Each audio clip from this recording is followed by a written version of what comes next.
Olá, minha gente. Boa tarde, Guaratinguetá. Boa tarde, planeta Terra. Tudo bem por aí? Aqui tá tudo ótimo, o tempo tá esquentando. Olha, a gente já vai trocando de roupa, colocando bermudinhas, colocando blusinhas mais levinhas, enfim. Chega de frio, né, gente? A gente não gosta muito de frio, não. Nós somos um país tropical. E vamos lá, começando com o nosso Sintonia de hoje, dia 20 de agosto de 2025. Com a parceria de Ganiza, hora do almoço, hora de ir pro Ganiza, não é? Então, hora de ir pro Ganiza, comer aquela comida deliciosa, gostosa, mais do que gostosa, deliciosa, não é não? É isso aí. É da nossa família pensando na sua. Gostou? É isso mesmo.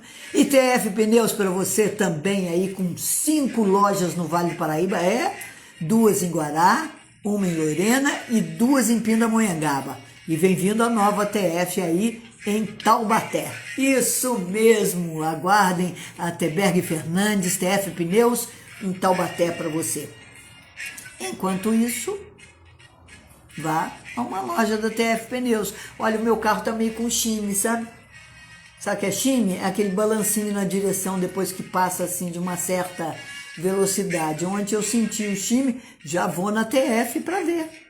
Falou aqui, esse negócio tá balançando aqui, não tô achando legal não. Vê para nós o que tem. E a TF resolve isso tranquilamente, não é não? Eles são especializados nisso a vida inteira.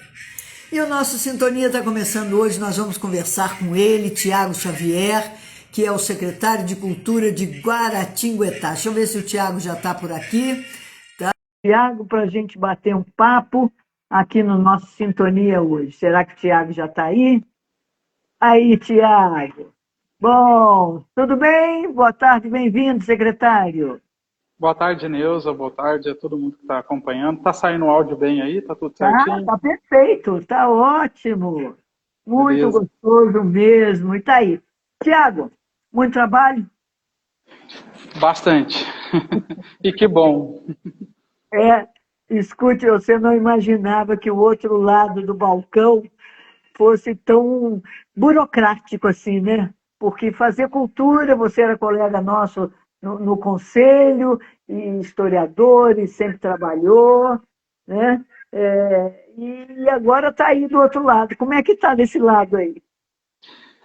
É uma relação muito bacana, né? Tem horas que a gente precisa deixar o coração em casa, tem horas que a gente visita o nosso coração dentro daquela caixinha que a gente guarda, né? Mas porque realmente são decisões que, em muitos casos, precisam ser técnicas, né? E temos que respeitar. E, enfim, é prazeroso do ponto de vista da experiência, né? Da Sim. experimentação. Isso são processos que vão forjando, né, novas perspectivas. Eu confesso para você que mesmo tendo aí mais de 10 anos de atividades, né, na cultura no município, de forma direta, indireta, enfim, nada se compara à experiência que eu estou adquirindo agora, né, como gestor no município, e tenho absolutamente certeza que muita, muita dessa ótica, né, mudou completamente, até do ponto de vista da compreensão, né, de como que se dá a dinâmica desse fazer cultura, né? Então nós temos um Mudou compromisso muito a muito. sua ideia do lado de cá para o lado de lá, do que é fazer cultura? Olha, como é que eu posso dizer para você? Não é que mudou, como diz a famosa frase, né? Eu mudei para continuar o mesmo, né? É Então, boa, assim, é. é porque algumas dinâmicas, né, nesse fazer cultura demandam certas burocracias, né, certas tramitações, certos ritos que precisam ser cumpridos. Eu que venho de uma escola do fazer cultura fazendo, né? Fazendo, Fazendo, né? Realizando com aquela turminha do Extinto Saguar lá atrás, né? Eu, Apolo, a Paty Rangel, né? A Bia, a Maria da Glória, né? Nossa grande artista Maria da Glória, né? Então toda aquela galera daquele período muito bacana. O Apolo que inclusive chegou a dar entrevistas para você, né? é verdade. Na época. Então, Maria da Glória nós, também, sim, então nós somos muito, uma artista e nós somos, professora magnífica. sim, então assim, nós somos dessa escola, né, do fazer cultura assim, de ir fazendo, né? E, enfim, mas é muito prazeroso, estou aprendendo muito, está sendo muito significativo essa ótica, né, essa perspectiva também das tramitações, do processo administrativo, né, das reformulações, Antes da da gente falar dinâmica. notícia, por que que não faz? Tem dinheiro, por que que não faz? Tem dinheiro? Pois é. Pois é, não, realmente, nós entendemos que algumas tramitações acabam engessando, né? Não é uma particularidade da cultura, propriamente dito, mas a cultura sempre acaba sofrendo no âmbito Brasil, né? De modo geral. Infelizmente, nós temos que aí ser amparados por muitos recursos, né? Para poder estar conseguindo contemplar, né, todas as áreas da cultura do Brasil como um todo, né? Falando nisso, que pé que está a campanha do 1% do orçamento municipal para a cultura? Você que está dentro aí, e tem mais contato com a administração e contato também com vereadores, como é que está? Que pé que está essa campanha? Porque nós temos Olha, 0,56%, quer dizer, sim, só sim. folha de pagamento é quase isso. Olha, nós estamos trabalhando, né, em cima do PPA. É evidente que há um compromisso de estar melhorando toda o aumento, né, orçamentário para a Secretaria de Cultura. E agora a parte técnica, né, de fazer o reajuste certinho, até para poder prestar as contas, né, dentro da gestão, cumprir com o Plano Municipal de Cultura, cumprir com o Programa de Cultura de governo, né? Então, tudo isso está sendo balanceado para que nós possamos realizar, né, todas as demandas necessárias da Secretaria e, é claro, evidentemente, sonhando com todas as possibilidades viáveis aí para um melhoramento do recurso. Isso é perfeitamente passivo em todos os sentidos, né? É possível, né? É possível, 1%. É 300 milhões a 3 milhões. Pô, por Eu ano, acredito né? que Não é por precisa. mês. As pessoas, pô, 3 milhões não é por mês, é por ano. É um trabalho que precisa ser muito bem elaborado, né? Como eu É. falei, a administração ela precisa dar uma resposta, né, em todos os apontamentos da sua tributação, da sua arrecadação, e se faz necessário que tudo caminhe de forma a convergir, sobretudo com os Você está muito cumprimentos. técnico, Thiago. Você está muito técnico. Escute aqui, Nós precisamos. outro dia você me contou, agora eu vou perguntar isso. Você teve uma reunião com outros secretários de cultura do Vale do Paraíba e tal, e você se surpreendeu. Guaratinguetá é uma das poucas cidades que tem Conselho Municipal, Plano Municipal de Cultura, qual o outro que tem que ter também, que nós temos? É o Fundo plano, municipal, né? Nós temos a lei, precisa regulamentar, mas nós já estamos bem adiantados. então, a Lei Municipal de Cultura, você está falando, ou a Lei do Exatamente. Fundo A lei do fundo existe, ela precisa ser regulamentada. regulamentada? Então, Isso. uma das poucas cidades que tem, nem Pindamonhangaba tinha o plano completo. Nós tínhamos, foi uma surpresa muito grande, né? Tivemos uma região de gestores aí do fundo do Vale Histórico, do Vale do Paraíba, até para tratar de algumas questões da PAR, né? Que está tendo aí alguns problemas de sistema e afins, Fala o mas que é par, que o povo não entende o que é par. é o plano anual, né? Dos recursos aí advindos da Lei Aldir Blanc, né? Paulo Gustavo, que é distribuído para os munícipes, né, via editais. E para nossa surpresa, Guaratinguetá figura aí como um dos poucos municípios, né, da região do Vale Histórico que tem quase o seu sistema municipal de cultura funcionando, né, plenamente. Olha que maravilha, porque parece que o Exatamente. governo federal, agora o Ministério, o MINC, né, Ministério da Cultura, se o município não tiver esse conjunto funcionando, parece que não vai receber recurso, é mais ou menos isso? Na verdade, desde o início do ano, o Ministério da Cultura já vem promovendo alguns reajustes, né, no processo de adesão aos recursos, né, para os municípios.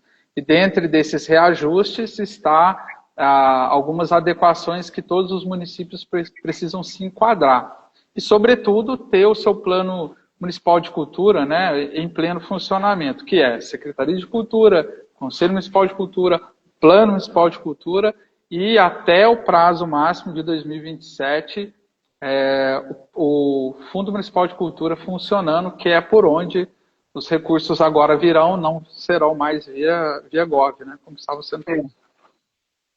Porque, para quem não sabe, o recurso da Paulo Gustavo Aldir Blanc vem através do governo, vem para a secretaria, e a secretaria faz os editais e tudo. Depois ela vai vir para o Fundo Municipal de Cultura. E Exatamente. não muda muito o trâmite, né, o Tiago? Vai mudar muito, mas ela estando no fundo, ela fica no fundo. Não pode ser usado para mais nada, enfim. Bom, ela já não pode mesmo. Ela já não pode mesmo, né? Ela é uma verba, não é o termo correto, para o município entender, seria carimbado, né? Por assim dizer. Ela é específica para isso. A tramitação, basicamente, não vai mudar muito. A questão é que a criação do fundo abre novas portas, né? Para captação de recursos, enfim, tributações que podem ser feitas pelas empresas direto para o Fundo Municipal de Cultura, entre outras formas de captação que o fundo, tendo regulamentado, funcionando perfeitamente, pode proporcionar para a Secretaria. Exatamente. Vide, como exemplo, o fundo do MDCA, o fundo da criança e do adolescente, né? Do Conselho da Criança e do Adolescente. Esse fundo recebe verbas, por exemplo, de impostos a pagar, de indústrias e tudo mais, e pode fazer um trabalho maravilhoso. Aliás, um dinheiro usado do fundo do CMDCA foi uma pesquisa feita de um raio-x de Guaratinguetá sobre crianças e adolescentes. O que nós temos aqui, o que as crianças fazem, o que elas não têm, o que necessitam. Foi uma coisa maravilhosa. E agora vai nortear esses projetos municipais em cima disso aí. Precisa de dinheiro para fazer isso. Foi feito na pandemia. E vários outros programas que são feitos. Então, o fundo existente, a gente pode captar esse dinheiro e fazer muito mais cultura aqui. Secretário, eu sinto muita falta de aquela discussão de pontos de cultura, sabe? Tem ponto de cultura aqui, tem ponto de cultura ali. A criação de pontos de cultura nos bairros mais longínquos. Eu posso, por exemplo, construir uma coisa lá, cresceu muito, o Parque São Francisco, do lado de lá, tem crescido muito, né? Criar lá, por exemplo, um local físico e chamá-lo de ponto de cultura ou não? Precisa de mais envolvimento daquela população ou de uma coisa cultural mais forte, não só física. Mas o que eu quero é o físico também, porque eu acho que o físico chama, né? Neuza, tem um aparelho no município, não só em Guaratinguetá, mas em todo o Brasil, que, ao meu ver, ele não é tão explorado como se deveria nos bairros, que é a sede dos bairros. Né? Das associações de Exatamente. E, em sua grande maioria, são espaços bons, têm estruturas boas, têm salões, né, bons, que podem estar sendo utilizados pelos munícipes para justamente promover nesses espaços ações culturais né, e essas ações ganharem cada vez mais corpo, até mesmo com a presença dos presidentes dos bairros, né, e com a ajuda da comunidade, até se transformar em pontos e pontões de cultura. Isso é perfeitamente passivo e possível de acontecer, não demanda nenhum processo que onere. Olha para você ver, são dispositivos que nós já temos, já existe, né, faz parte do município, está sobre a coordenadoria, na sua grande maioria, com as associações dos bairros, e basta ser ocupado pelos munícipes com projetos de cultura que possam vir a acontecer e já iniciar oficinas e afins, né? E aí, evidentemente, com o apoio da Secretaria de Cultura, nos buscando, apresentando projeto e com todo o estudo que possa ser viabilizado qualquer manifestação de apoio nesse sentido. É verdade. Eu falei lá do lado de lá do Parque São Francisco, me lembrei do Parque Santa Clara. Também é um ponto de cultura, pode ser utilizado. Aquele parque foi remodelado agora, né? Estava meio abandonado. Porque é o seguinte, tem muito maconheiro lá, o povo fala isso, né? Da molecada que não tem o que fazer, fica lá usando droga e tal, não sei o quê. Aí a gente precisa ocupar esse espaço, né? A gente ocupando esse espaço, essa moçada não vai ficar lá fazendo bobagem. Porque é uma grande bobagem. Mas, é que normalmente, num primeiro momento, nós aliás, eu passei costumamos... várias coisas esse ano lá, sim, né? Sim, sim. Teve inclusive um evento lá muito bacana, lá, né, com as meninas que fazem grafite, oficinas, foi bem legal. Como eu estava dizendo, num primeiro momento, a gente sempre pensa em algum processo de oneração sobre os dispositivos culturais que nós temos no município, né? O nosso papel aqui, até como gestor, isso é uma conversa que eu tenho tido constantemente com o subsecretário, nossa chefe de gabinete, né, sobre orientação, inclusive do nosso prefeito, justamente fazer com que o município entenda que os espaços, eles existem, eles são reais, eles já estão de posse da municipalidade, né, que são os espaços das associações de bairro, as quadras, os parques públicos que nós temos espalhados, que já são potenciais espaços em ações para serem realizadas aqui no município, né?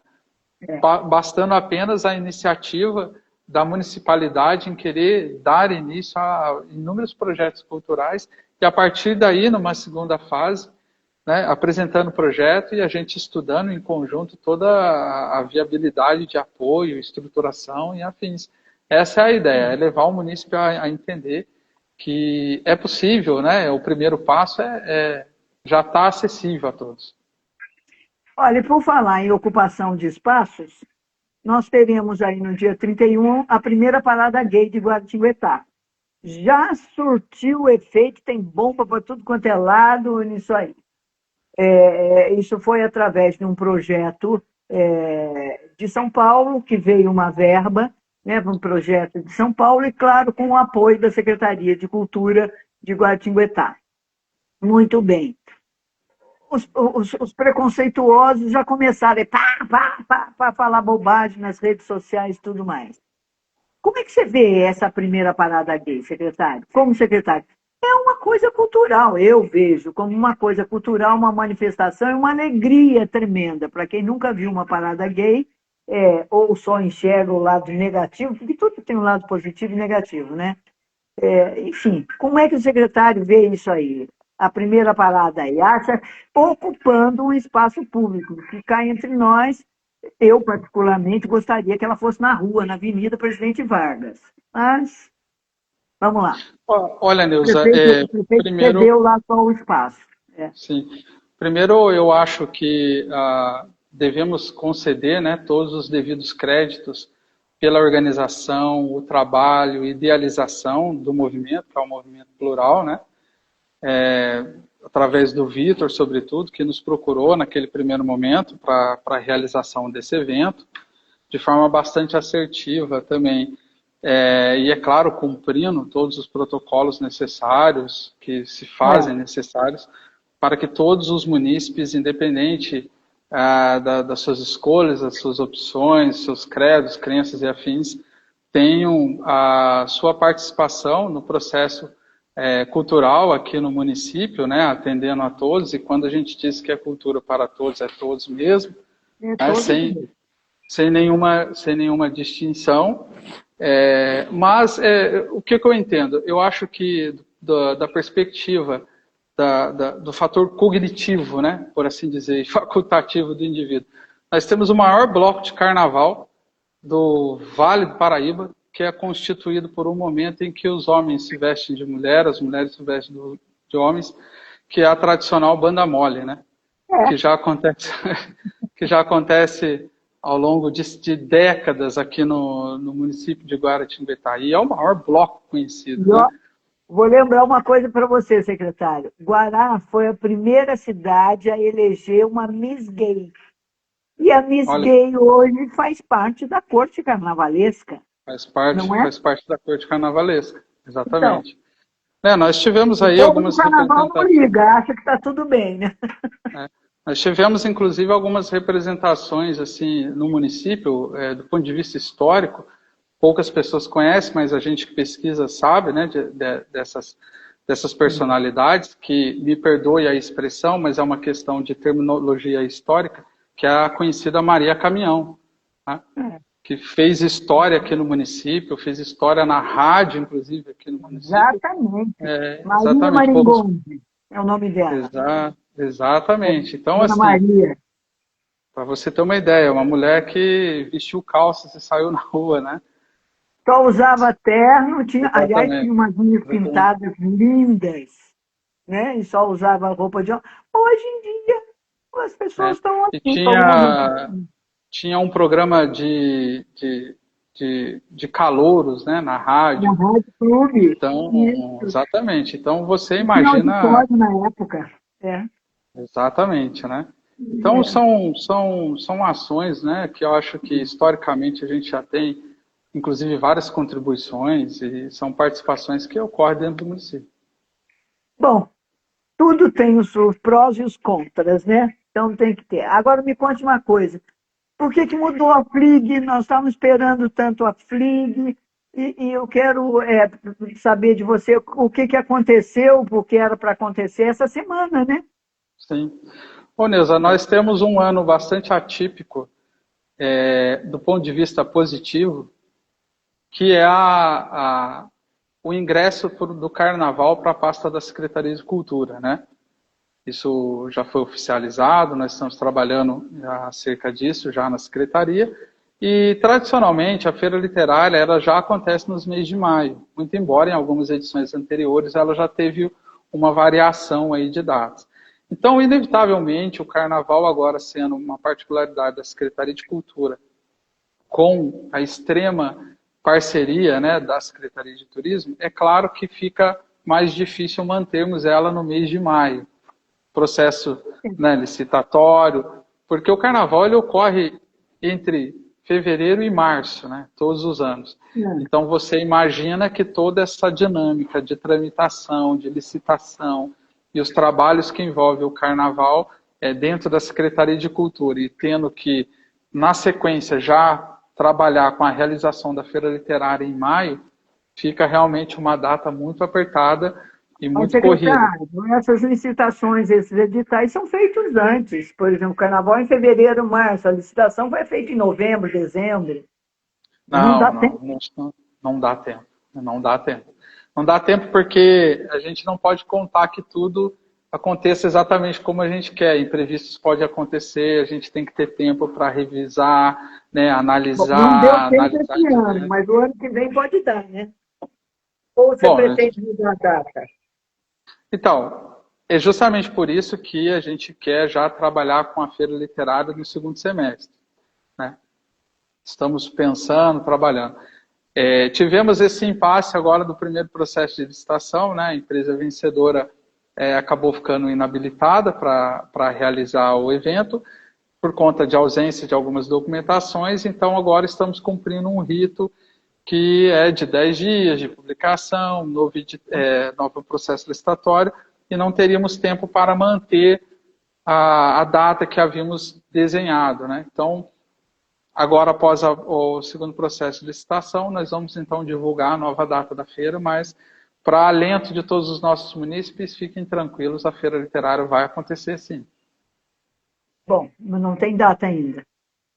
Não, estamos só aguardando. A gente tem já na mente, a gente já está trabalhando, evidentemente, mas a gente só está aguardando a conclusão do processo licitatório. Você mudou o modelo dela, Tiago. Por quê? Que modelo que é? O que aconteceu, essa mudança de modelo dela? Além da data, agora a mudança também de modelo. A gente tem trabalhado com a proposta de uma ampliação, né, no layout da feira literária. Ela tradicionalmente vem acontecendo dentro do espaço multiuso e a gente ampliou agora, levando ela também para o largo da praça da estação ferroviária, né? Então, nós queremos utilizar os aparelhos e, sobretudo, os patrimônios que nós temos, que é a própria estação ferroviária, onde vai comportar ali as editoras, escritores e afins, o uso específico do prédio da Biblioteca Municipal, que está ali anexada, né, à Praça Condessa de Fontaine, o próprio auditório da Secretaria de Educação, que vai funcionar como local das palestras, a praça, que vai se tornar um grande centro de convivência. Então, nós pretendemos colocar ali sebos, mercado de pulgas, né, atividades, enfim, atividades musicais vão acontecer na praça, e o anexo do espaço multiuso pelaquela parte de trás ali, aquele corredor, né, maravilhoso que tem ali de conexão ao espaço multiuso, onde a gente vai colocar cinema, algumas atividades no palco externo para as crianças. Enfim, nós estamos ampliando esse circuito da feira literária para esse ano. Sei, mas o modelo de convite a escritores e palestras e mesas de conversa continuam? Continuam, nós estamos trabalhando. É uma ampliação do layout da feira e nós estamos trabalhando com um modelo também que proporcione mais conectividade entre as pessoas, reduzindo um pouco as falas, colocando umas mesas mais pontuais e proporcionando um ambiente também mais cultural, né, com intervenções de teatro e ações populares e afins. Bom, então vai deixar de ser uma festa literária, né? Vai ser pluri. Gigantescamente uma festa literária. Gigantescamente? Você está abusando, hein? Tá bom. Olha, por enquanto sonhar ainda não paga imposto. Tá certo. Aqui. Vamos ver se a gente vai gostar, né? Vamos ver. A gente não pode falar nada. O brasileiro tem mania de já começar a criticar e tal. Eu aprendi uma coisa. Vamos deixar acontecer primeiro para depois a gente fazer alguma coisa, né? Afinal de contas, antes de ser secretário, você vem trabalhando numa coisa chamada Guaratinguetá 400 anos. Sim. O que é esse projeto? Neuza, quando eu comecei a pesquisar a história de Guaratinguetá, eu tomei um susto por imaginar que dos 500 e quebradinhos que o Brasil tem, nós estamos chegando aos 400 e tudo que nós temos é aquela camada da superficialidade da história de Guaratinguetá. Eu pensei e cogitei que poderia ter muito mais coisas de uma Guaratinguetá mais profunda que talvez nós não conhecêssemos, né? E quando eu comecei a cavar, eu comecei a tomar um susto imenso com um vastíssimo material relacionado à cidade de Guaratinguetá que está espalhado pelo mundo, né? Biblioteca da França, Biblioteca da Holanda, Alemanha, Inglaterra, Portugal, Espanha e afins, né? Então você imagina que vários exploradores, ao vir ao Brasil para conhecer aquele tal novo mundo descoberto pelos portugueses, por aqui passaram e fizeram registros da nossa localidade, né? Por estar entre o eixo da tão pujante economia da Vila de São Vicente, hoje São Paulo, e daquela que à época, a partir de 1763, se tornou a capital do Brasil, que era o Rio de Janeiro. Então, imaginar que nós éramos apenas um reduto do fundo do Vale Histórico é um erro anacrônico, absurdo, né, da nossa história. E quando eu comecei a descobrir isso, eu falei isso... a gente para o fundo do Vale. Exatamente. Quando eu comecei a descobrir isso, eu falei, não, isso tem que vir à tona de alguma maneira, isso tem que ser compartilhado de alguma maneira. Eu tenho por filosofia isso, né? Eu acho que a gente aprende mais quando ensina. Então, eu comecei a publicar isso pelas redes sociais, né? E comecei a colaborar numa página chamada Memória Guaratinguetá, que hoje, quando eu comecei né, de forma mais ativa, estava com 13 mil membros, hoje a gente já está na casa dos 30 mil membros na página. Né? E, bom, daí eu não parei mais, são aí entre 12 a 15 anos de pesquisa, a ideia é justamente mostrar para a nossa população uma Guaratinguetá que talvez ela nunca tivesse conhecido ou não imaginava que existia no mapa do Brasil, né? Essa é a proposta. Maravilha, eu fico contente disso. E você pretende fazer uma festa com isso, se chegar lá? Porque me falta poucos anos. Eu sou daquele que as coisas são graduais, né? A gente lança a semente, aduba a terra, analisa o tempo, o clima, reza pela chuva, né? Em dias tensos de sol, né? E, enfim, então a gente já está nesse processo há algum tempo. Eu tenho percebido que já furamos muitas bolhas, e isso é perceptível através das produções recentes que nós tivemos aqui no município, dentro das mais diversas linguagens culturais. Nós estamos observando aí vários artistas e produtores que estão fazendo uso, inclusive das captações, para falar de Guaratinguetá, uma coisa que há alguns anos atrás não acontecia. Então nós temos hoje documentários inúmeros, enfim, falando sobre particularidades da nossa história, sobre a nossa história. Nós temos histórias em cima de histórias, enfim. E afins. Então, isso talvez o município... O Gatinho Guará trouxe isso de uma forma maravilhosa, né? Então, assim, talvez o município não tenha percebido, mas para a gente que está nessa labuta há algum tempo, eu tenho percebido que de uns 2 anos, mais ou menos, uns 3 anos, vamos colocar assim, para cá, nós estamos passando a ver uma virada de chave para um olhar diferenciado para Guaratinguetá, sobretudo dos produtores culturais que estão agora resgatando a temática Guaratinguetá dentro das suas produções. E, inevitavelmente, isso é resultado direto desse trabalho que a gente já vem há anos fazendo, né? Então, eu fico muito feliz por isso e a ideia é essa, justamente essa. Eu não tenho monopólio da informação, não quero ter, não sou dono do conhecimento, né? Ninguém. E fico muito feliz de ver essa contribuição do nosso trabalho reverberando, né, nas atuais produções que estão acontecendo no município e resgatando uma Guaratinguetá que muitas pessoas sequer imaginavam que existia. Olha, e por falar nisso, na próxima quinta-feira, no nosso Sintonia aqui, eu vou conversar com o filho do professor Silvio José Marcondes Coelho. Exatamente. Professor Silvio Marcondes, professor de português do Instituto Conselheiro Rodrigues Alves, que é uma pessoa conhecidíssima na nossa cidade, famosa, né? Sim. E o filho dele escreveu um livro e vai lançar em Guará esta semana, no dia 23, Exatamente. aí na estação ferroviária.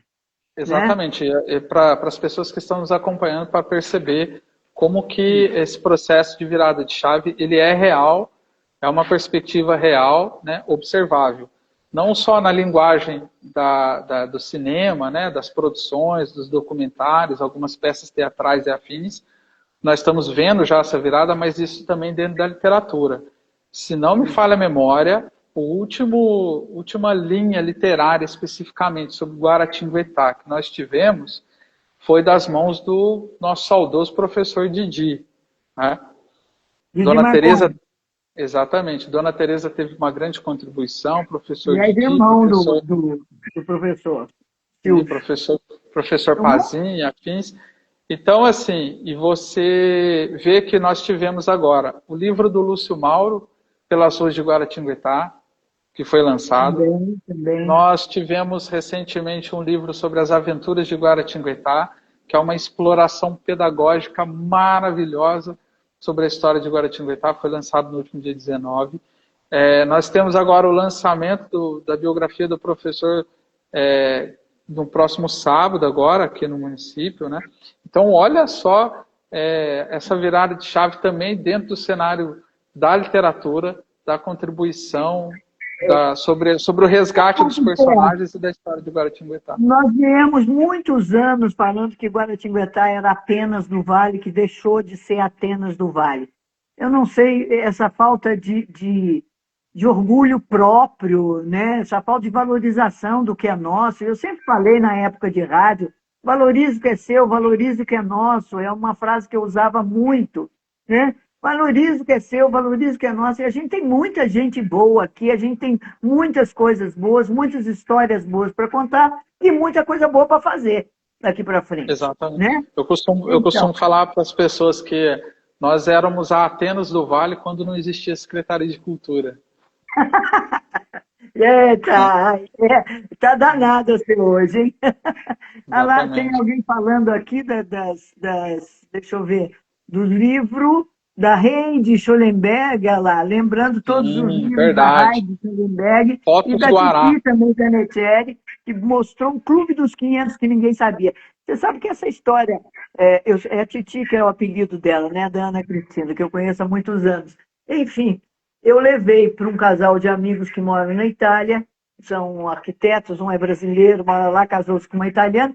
Quando ela pegou aquele livro, ela falou, o que é isso? Onde tem isso, Neuza? Em Guará. Eu falei, em Guará. É isso aqui, Guará. Ó. Ela ficou encantada com aquilo, porque não é possível, como é que a gente não sabia isso? Então foi mais uma história de tanta gente magnífica que passou por Guará, não é? Ô, Gláucia, Sim. Querida, um grande beijo, tá aí. Amiga da Raid também, boa lembrança, Gláucia. A Ana Cristina lançou agora um outro livro que é o Tombados também, importante dizer, muito bem lembrado. E a Raid, um amor de pessoa, conheci ela pessoalmente. Eu confidenciei a ela que um dos trabalhos que mais me impactou dentro do processo de pesquisa sobre Guaratinguetá são as fotografias do Irving, né, o avô dela. E, inclusive, nós temos aí a proposta, que é um segredo meu e da Heidi. Temos a proposta de um projeto que visa homenagear o Irving com as fotografias, porque esse livro ele é resultado das festividades dos 300 anos de Guaratinguetá. Exatamente. Aquelas fotografias lá são das festividades dos 300 anos. Como nós estamos caminhando para os 400, então prepare-se que nós estamos com maravilha, Thiago. Coisa bacana aí. Nossa, uma homenagem ao seu Irving Schellenberg. Uma justa homenagem a ele. É verdade, é verdade. E outro dia eu tive mexendo lá no arquivo de Guaratinguetá, pesquisando algumas coisas, eu fiquei tão surpresa. E minha mãe contava muito que Guaratinguetá teve 2 hipódromos. 2 hipódromos no que tinha corridas de cavalo. No começo do século passado, nós tivemos 11 hotéis em Guaratinguetá. 11. Eu falava, mas cabia tanta gente aqui, por que que tinha? E tínhamos muita coisa, muita coisa. É só pesquisar. Aliás, é uma coisa que nós precisamos cuidar melhor daquela papelada lá. Lembrando que até 1928, todos os hotéis que hoje se encontram na cidade de Aparecida é de Guaratinguetá. Porque era nosso bairro. Eu brinco com a Tereza Maia e falei, por que seu pai inventou essa história de passar para Aparecida? Dona Tereza tem um livro maravilhoso chamado Aparecida de Guaratinguetá, que nunca foi publicado, hein? Ela conta essa história. Está na hora de publicar, Tereza. Aparecida de Guaratinguetá. É isso aí. Secretário, obrigado, hein? Obrigado pelo papo, obrigado pela conversa, pelas boas novas. E nós vamos juntos, sempre. Eu agradeço a oportunidade, né, de estar aqui. Para mim, tudo é história, né? E para mim poder dar uma entrevista para a Neuza Cipolli, né? Fazer parte desse... É, Não, para mim tudo é história, né? São personalidades aí que fizeram parte da história de Guaratinguetá. Eu fico muito feliz de poder guardar agora esse registro, né, online para as futuras gerações que daqui a 100, 150 anos vão querer pegar a fala do secretário lá na Nilce para ver olha, como que era. uma boa isso, viu? E olha, eu tenho o contato com a moçada aí de agências de publicidade, por conta da publicidade do Ganiza, né? Da TF e tal. Eles não sabem como é que foi o rádio em Guaratinguetá. Pois Não é, sabem. Não não sabem a sabe como que foi força a... que tinha o rádio em Guaratinguetá. eu costumo dizer que o rádio elegia os prefeitos, né? Eleger e elege ainda hoje. É, Agora entrou com a para internet no quem, meio, é. É uma para pena as quem não pessoas falam, sabe mas ali, você não está no rádio? Eu falei, mas que é, rádio? Não tem uma rádio. Né? você imagina, você consegue imaginar os estudantes durante a Segunda Guerra tendo meia hora de programa na Rádio Clube para fazer campanhas para os pracinhas guaratinguetaenses que estavam derrotando os nazistas lá na Itália? Oh, que maravilha. Pois é, são histórias do nosso rádio, dona Nilce, histórias do História do nosso nosso rádio. rádio. Precisamos mostrar isso para o povo. Vamos Sim. fazer esse projeto. Vamos? Vamos, Um vamos. abraço, secretário. Fique com Eu que Deus. agradeço. Um abraço a todos. Abraço. Tchau, Moçada, tchau. até quinta-feira, eu entrevistando o filho do professor Silvio Marcondes Coelho sobre o lançamento do livro, contando histórias desse professor de português. Coitado, se ele fosse vivo hoje, ele ia arrancar os cabelos do cabelo. Como a moçada fala e escreve quando sabe escrever, né? Ah, só por Deus. Um abraço, secretário. Um abraço. Tchau, tchau.